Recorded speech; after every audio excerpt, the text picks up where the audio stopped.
பேசுறது தவறா எடுத்துக்காதீங்க. உங்களுக்குள்ள இல்ல எனக்கு அப்படி என்னோட இதுக்கு தான் நான் சொன்னேன். இதனால கொஞ்ச நேரம் அவன் எப்படி பேசுறான் அப்படின்னு நினைக்காதீங்க. நான் அப்படிதான் பேசுவேன். அதான் உண்மை. எனக்கு அதான் உண்மை. இது வரைக்கும் நான் 46 வயசுல ஒரு நாள் கூட சாமி கும்பிட்டதில்லை. 46 வயசுல ஒரு நாள் கூட சாமி கும்பிட்டது ஒரு ஒரு ஒரு நிமிஷம் கூட கும்பிட்டது கிடையாது. பாப்பேன், சும்மா எதார்த்தம் பாப்பேன். ஒரு பொம்மையை ரோட்ல போற ஒரு பொம்மையை பார்க்குற மாதிரி தான் கோயில பார்த்தேன். இதுல என்ன அப்படி ஒரு சிறப்பு? ஒண்ணும் கிடையாது. ஒரு கட்டடம் அவ்வளவுதான். உள்ள நம்ம ஆள் இருக்காங்க, ஏதோ போறோம், ஒரு ஒரு கூடாரம், ஒரு நல்ல ஒரு நமாஸ் பண்ற ஒரு இடம், அவ்வளவுதான். அதனாலதான் நான் வாழ்றேன் அப்படின்னு உயிரை கொடுத்த சாமிக்கு மயிரை கொடுக்கணும் நான் கிடையாது. உயிரை கொடுத்த சாமிக்கு உயிரை கொடுற, கையை வெட்டினா வெட்டி கொடுக்குற அப்படின்னு கொடுக்கும். இருந்தா கொடுத்துருவேன், எனக்கு இல்லை அதனால கொடுக்கல. சரி, வேலை இருக்கு, பாய், நான் வரேன். மீன் குழம்பு வைக்கணுமா? அது வரையும் அசிஸ்டன்ட் ஹெல்ப்பர் வரை கை காட்டிட்டு இருக்கான். ஒரு ஓகே 50 பீஸ் மீன் வந்து குழம்பு வச்சுட்டு அதுலதான் சாப்பிடலான்னு இருக்கேன். தோசை நாட்டுக்கோழி வறுவல் சாப்பிட்டேன் காலையில. திரும்பி பசிக்குது. சும்மா லைட்டா பாப்பா ஒரு ரவுண்டு விடலாம். இப்படி வெகுளியா பேசுற மனிதர்களை பார்த்தே பல வருடங்கள் ஆயிடுச்சு. ஆமா, என்னம்மா பொய் சொல்லி என்ன பண்ண? எனக்கு பொய் சொல்லவே தெரியாது. அது பொய் சொல்லணும், எதுக்கு நம்ம சொல்லுவேன்? நல்ல விஷயத்துக்கு சொல்லுவேன். சரி, இதனால இவன் நல்லா பழைக்க வேணாம், இதனால அவன் காப்பாற்றப்படுவானா, அதுக்கு பொய் சொல்லுவேன். சும்மா என்னோட சுயநலத்துக்காக நான் இங்க ஒரு பேச்சு அங்க ஒரு பேச்சு பேசிட்டு அப்படிலாம் சொல்ல மாட்டேன். என் பொண்டாட்டி கூட, பாப்பா நேற்று ரோட்ல ஒரு பொண்ணை பார்த்தேன் பாப்பா, என்னை பார்த்துக்கிட்டே இருந்தல, ஏமாமா நீ என்ன சைட் அடிச்சிருக்கீங்க? இல்லடி அப்படிதான் தோணுச்சு, அப்புறம் நீ வேற இருக்க, அதான் பாவம் விட்டு வந்துட்டேன். இப்படிலாம் பேசுவான் பொண்டாட்டி. நல்லது நல்லது. நான் போய் தப்பு மறைச்சிக்கிட்டு நான் பண்ணாதவங்க மறைக்க மறைக்க மறைக்க மறைக்க தான் சந்தேகமும் ஆர்வமும் ஒரு கோபம் எல்லாமே மறைக்கிறதால தான் அது பிரச்சனை வர்றது. ஆமா, அதுக்கு என்ன அப்போ? சாரி, மன்னிப்பு கேட்டு போயிட்டே இருப்போம், அதாவது முடிஞ்சு ஒரு நிமிஷத்தால நீ ஒரு நாள் போல இருக்கிற போறீ எதுக்கு? அண்ணி சொல்லுவாங்க, என்னைய விட்டா உனக்கு யாரு கிடைக்க போறான்னு. அது சொல்லிருக்க. யோ, ஏற்கனவே ஒரு பொண்ணை லவ் பண்ணுவோம், மூஞ்ச பார்த்து தான் வேணாம்னு சொல்லி விட்டு போயிட்டா. அதுக்கப்புறம் நீ இன்னொன்னு போய் ட்ரை பண்ண போறியா?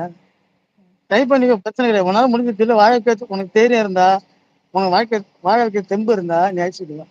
எனக்குலாம் ஒன்றும் பிரச்சனை. எனக்கு ஒரு பக்கம் அவங்க ஒரு பக்கம் இருந்துட்டு போட்டு அழிச்சிடுவேன். அவன் சொல்றது எதுக்கு? நான் பண்ண மாட்டேன் அப்படின்ட்டு இப்படி சொல்றது இளமறைக்காக அடிக்கிறாங்க பாரு. அவங்க சொல்ற பேச்சுன்னு ஒரு இது இருக்கு. அழிச்சிட்டு வரக்கூடாதுங்கிறதுக்காக இப்படி சொல்றது, அழிச்சிட்டு வா, எனக்கு என்ன, நீ தானே கஷ்டப்பட போற இப்படிங்கிறது ஒரு பயத்தை உண்டாக்குறது. சொல்லாம சொல்ல அடிக்கிறது. அதான். அதாவது மனசு தெரிஞ்சிரும்ல யார் யார் எப்படின்னு. அதை நம்பாது. நானே சத்தியம் பண்ணி பாப்பா ஒரு பொண்ணை லவ் பண்ண சொல்லி பண்ணிக்கோ மாமா, நான் என்ன பண்றது, நான் என்ன பண்ண, நீ வச்சு காப்பாத்த போற, நீ சம்பாதிக்கிற, நீ வச்சு காப்பாத்த போற, நான் என்ன பண்ண போறேன்? என் பசங்க சூப்பர். இருக்க, நான் இருக்கேன். இப்படி பேசுவேன். சும்மா வாய் நின்றுக்கிட்டே இருப்பேன். ஏதோ ஒன்று அந்த பிள்ளைய இது பண்ணுவோம், பேசுறதுக்கு வேற வேணும் இல்லைன்னா இப்படி அடிச்சு விடுறது. ஒரு 10 நிமிஷம் பேசுவேன், அப்புறம் கேட்டுட்டே இருக்கும்போது அப்புறம் என்ன பேசுறதுன்னு, சரி ஏதோ ஒன்று எடுத்து விடுமே, கொஞ்ச நேரம் குரலை கேட்கலாம் அப்படிங்கிறதுக்காக. இப்படிதான், வேற ஒண்ணு இல்லை. சண்டைலாம் வராது. எப்படி சண்டை வந்தது கிடையாது. சண்டை வந்தாலும் நம்ம அப்படியே ட்ரெயின் ரோடு மாதிரி ட்ராக்கை மாற்றி விட்டுருவோம். ஒரு காமெடியா ஏதோ ஒன்று உள்ள தெளிச்சு விட்டுன்னு சிரிச்சிருவோம். அதை அப்படியே மறந்துடுவோம். திருப்பி நாளைக்கு புதுசாக இதை ஒன்று பேசுவோம். ஒரு பிரச்சனை வர மாதிரி இருந்தா அப்படி அடிச்சு விடுவோம். பிரச்சனை வரக்கூடாது. புருஷன் மட்டும் சண்டை போடவே கூடாது. எதுக்கு போடணும் சண்டை? லைஃப் பார்ட்னர், இங்கிலீஷ்ல மட்டும் சொல்றாங்க லைஃப் பார்ட்னர், லைஃப் பார்ட்னர். இங்கிலீஷ்ல சொல்லும் போதெல்லாம் இனிக்கு அந்த வெங்காயம் வாழ்ந்து பார்க்கணும். லைஃப் பார்ட்னர்னா நம்ம ரெண்டு பேரும் சேர்ந்து தானே பார்ட்னர்னு, ரெண்டு பேரும் சேர்ந்து தானே வாழ்க்கை.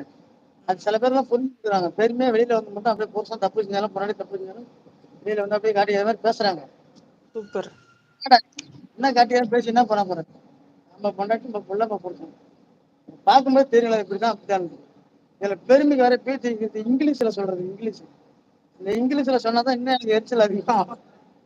பேசுற அழகான தமிழ் உலகத்திலே கிடைக்காத ஒரு பொக்கிஷன்டா.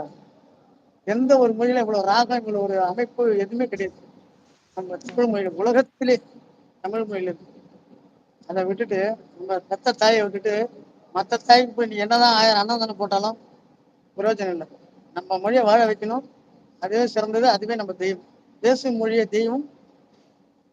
ஏதோ ஒரு பாட்டு இருக்கு, பிறந்த நாடு சிறந்த கோயில் பேசும் தெய்வம், பேசும் மொழியே தெய்வம். பிறந்த நாடு சிறந்த கோயில் பேசும் மொழியே தெய்வம். இதுதான் இந்த ஐயா டாக்டர் எம்ஜிஆர் பாடின அவருடைய பாடல் வரி. அவர் பாட்டு வரைக்கும் ரொம்ப பிடிக்கும். அவரை மாதிரி இருக்குன்னு எனக்கு ஒரு ஆசை.